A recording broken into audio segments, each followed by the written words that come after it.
My name is Craig Lang. I'm the managing partner here at Garber Chevrolet in Midland.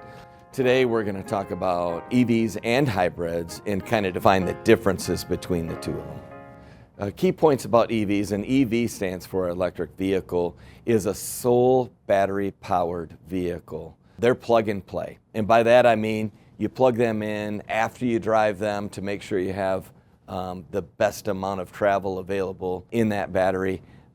Ease of operation is very easy. There's no oil changes. There's no lubrication, so to speak. Internally sealed parts is what's typical on an EV. And really, ease of ownership in the standpoint that all you really have to do is rotate your tires. There's going to be some random checks when you come in for servicing your vehicle. But other than that, it's a very seamless ownership. It's plug and play, as I said. And what you can do, there's an onboard cord that comes with every vehicle that you can plug into a regular outlet. A little bit slower paced in charging, but it will do the job. There's also chargers that you can have installed at your home and home systems through the manufacturers. And what they'll do is they'll just have a more rapid charge availability. Most people are probably going to charge when they go home. Some people have the availability while they're traveling or when they go to work. Chargers are available for them there. And it's really up to what works best for the situation. Most people, I would say, with an EV vehicle would have a charger at home. The concerns about EVs, mainly the travel. There's a few things that impact an EV. Temperature, right now as it's cold outside, that battery, it has to keep itself warm. In order to do that, it uses its own energy to keep itself warm, which depletes the amount of travel you can do. In addition to driving the vehicle and the power that you need to drive the vehicle, there's also accessory power that you're going to need to use, such as for your lights, for your air conditioning. So there's an additional draw on that outside of just your normal travel. That's one concern. The other concern is, how do I get to where I need to go if I have to take a trip? And there's all sorts of different apps that are available while traveling that you can use that can kind of edify your trip. And maybe you'd say, golly, in our trip we're going to be a little bit more adventurous. We're going to drive for about 3 hours. We're going to find a charging station, pay to have the vehicle charged, and while that vehicle's charging, we'll go have lunch or we'll do a little bit of shopping or something like that. So the trip might be complicated a little bit that way. The best scenario for an electric vehicle is someone who has their daily influence doesn't take them too far.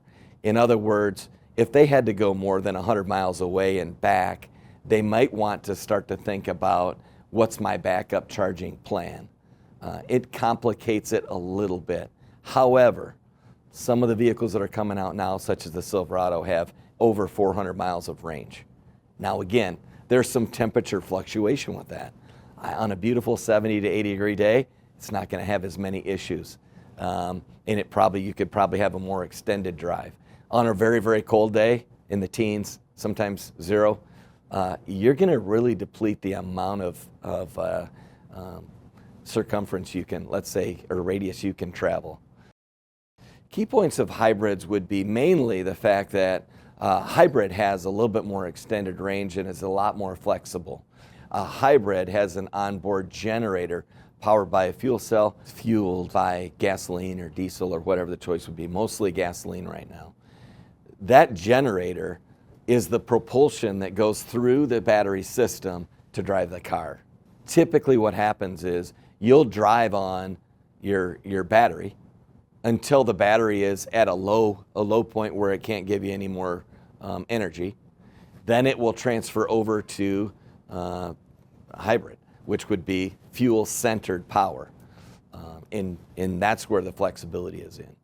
You still can use the battery day to day, and you could probably, if you were a local commuter and you didn't do too much driving, could solely operate on the battery only. However, the difference is if you happen to take a trip somewhere, you're more apt to be not on a chain, so to speak, have to stop and charge, because that onboard system will recharge the battery.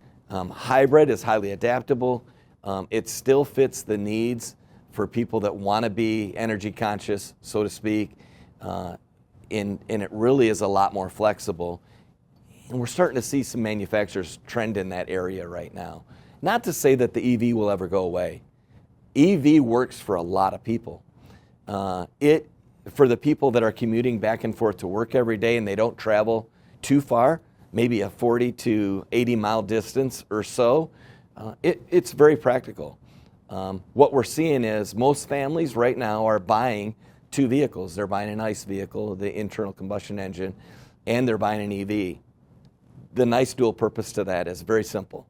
They can get the economy they want out of a battery, but they can also, if they want to travel, have the flexibility of traveling and not worrying about anything happening to them in their travels and still being extremely flexible in their travels.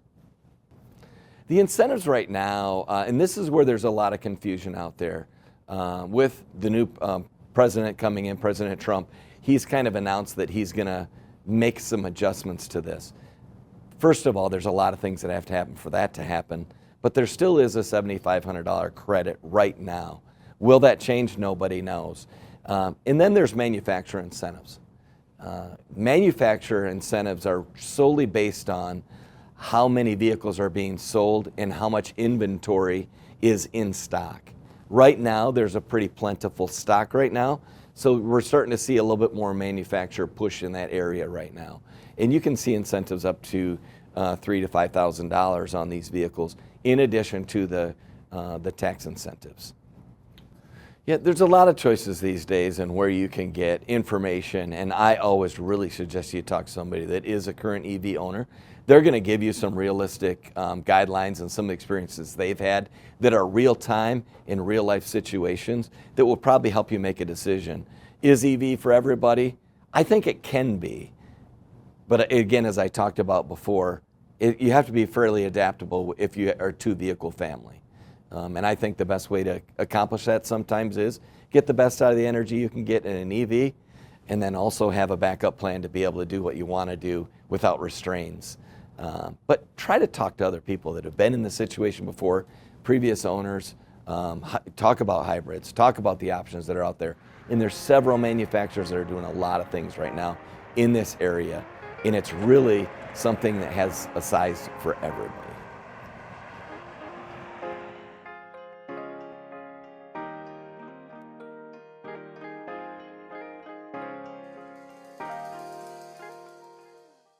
Thanks for watching. If you enjoyed this video, please like, share, and subscribe.